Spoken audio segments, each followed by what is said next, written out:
Well, does anyone know where Anna is? I mean, it's not like her to be late. No idea. Or Belinda? Nathan? No. You don't travel together? Sometimes, but they had to do something, so I left early. What? What? Yeah, what? What? What did you have to do? Oh, I see. We're just doing away with the notion of private business, are we? To the hell with social convention. Just interested. Well, George, if you must know, Pete stayed around last night, and after hearing my mother engage in certain activities, I was in no mood to make small talk with her. So, set my alarm early and ducked out before she was awake. So I don't know where she is, or why she's late. Excuse me, if you're looking for your Mrs.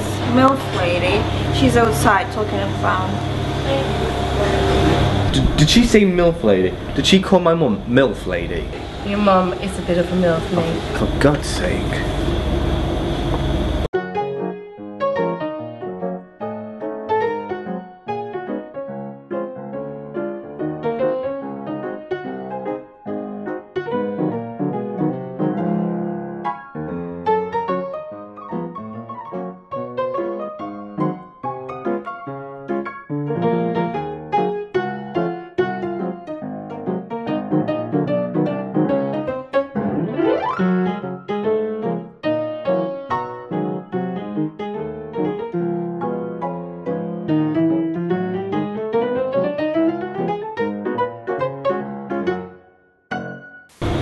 I'm not sure it's something Chris would say. I wrote the part. I'm playing the character. I think I know Chris. Well, that could mean you're too close. I mean, in Edward's kitchen, the script called for Jacob, that was my character, to say one line. Do you really want Tarragon in that? And I wanted to change it to, I really wouldn't put Tarragon in that. More forceful, see? I mean, the writer was very resistant, but the director let me go with it, and I got a huge laugh at the Coney Hill Playhouse. I wouldn't put Tarragon in that. Got a big laugh? Doesn't strike me as a bit tickler. Well, you're hearing it out of context, and delivery is key, of course. Didn't doubt that for a second. Well, what do you think, George? I wouldn't laugh at that Tarragon line either. No, Chris. I mean, Chris. When he tells Olivia that he's afraid of heights. Oh, yeah, he sounds like a right wanker there. He's showing his open, sensitive side in contrast with the buffoon Jason she's going out with. I agree that's a good contrast to make, but I wonder if this is the right way. Maybe something else? I agree Olivia wants someone more refined and sensitive than Jason, but I don't think she's going to fall in love with some wuss who gets nosebleeds climbing a ladder. Well, what would you suggest? I'm hearing a lot of people offering so-called problems with no one with the merest suggestion of a solution. What would you have Chris say?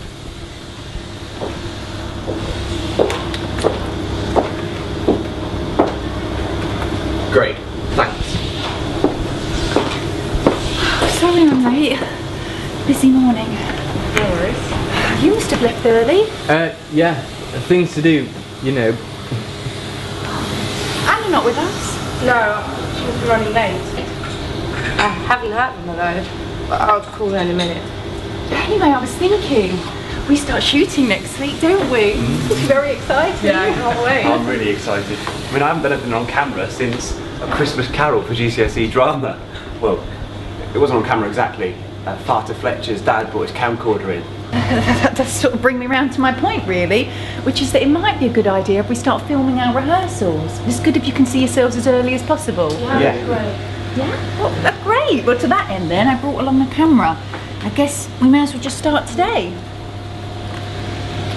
What is that? Well, it's the camera I thought we could shoot our rehearsals on. Looks like something biggie is we're filming some do nobby on. Hey. Hey, darling. What's that? Belinda brought it along.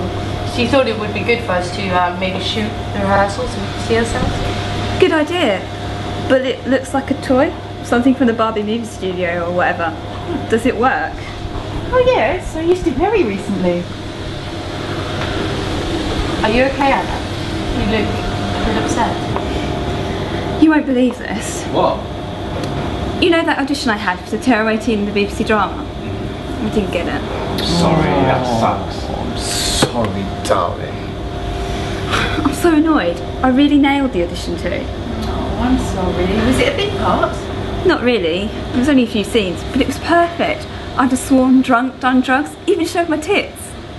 You'll get other roles. You're a good actress. Thanks, but it's worse than that. What? They offered me the part of her sensible sister. I'm broke, so I had to take it. You mean you got a part? You're gonna be on TV, so what are you so upset about? Is it only on BBC 3? Ever since I was 14, all I've ever got to play is the nice, sensible girl or the pretty, quiet girl. Just once I want to get the chance to be a bit wild, a bit nasty. And worse than that, I took the prissy goody-two shoes role. I don't even have integrity. We're actors. We don't get to have integrity. At least until we're famous. My aim is to be so famous that I can have absolutely no integrity whatsoever. Like, I mean, none. I'll be whoring my image out, selling gaming sites, dodgy mortgage refinancing, drinks that rot kids' teeth, the lot. I'll be like the bastard son of Ray Winston and Carol Vorderman. That's a nice dream, George. At least you're honest. You can't eat your principles, that's what my dad always says. George might be putting it a bit crudely, but his point is a good one.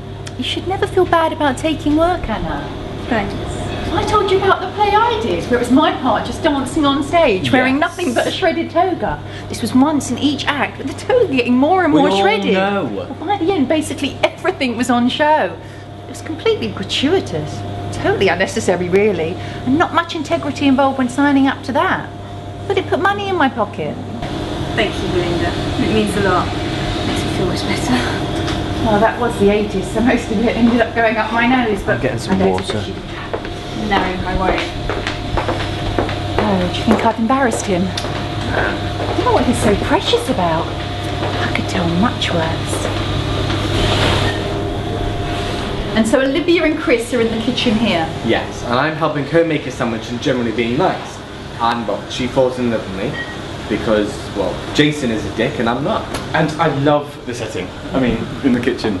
When I was in Edward's kitchen, all the really big scenes took place in The kitchen.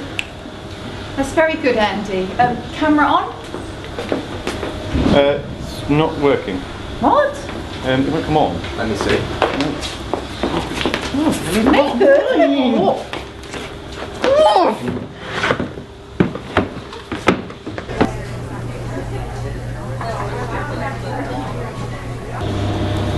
I still can't believe I didn't get that part. I mean, you'd want to see my tits, wouldn't you, George?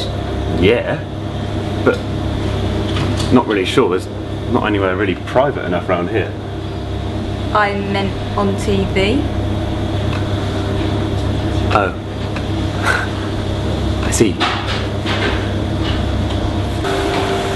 Thank you, Chris. It really means a lot. You're such a good listener.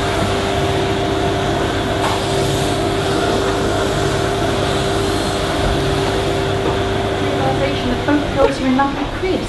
It's powerful because you don't know how they'll resolve it. It could end with Becky slapping Olivia and pulling her hair. It really could not. You don't have to show the whole fight, so it's still ending with it unresolved. As much as I like the idea of a cat fight, don't think it works in this. I think it would be really good. But Anna, we're not trained or experienced in screen fighting, and I don't want to get whacked in the face or have my hair pulled. Okay, I guess you're right. Okay, so we're all happy then. Let's go from the top of scene 11. Andy, camera? Okie dokie. And Chris has been a real tower of strength. He's so different to Jason. We've really connected. He's always had it in for me, but you always take his side. What? You never believe a word I say. I think... Does she have the wrong script? Well, here it is, Mum. The truth. The truth about your little girl. I drink, Mum. I do drugs. I'm not a virgin.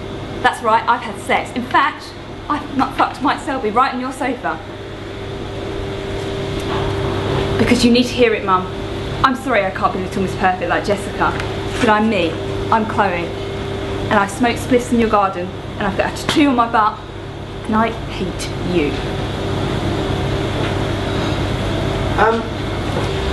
You know you said all the wrong lines, right? I know, but can you believe I didn't get that part? I nailed it.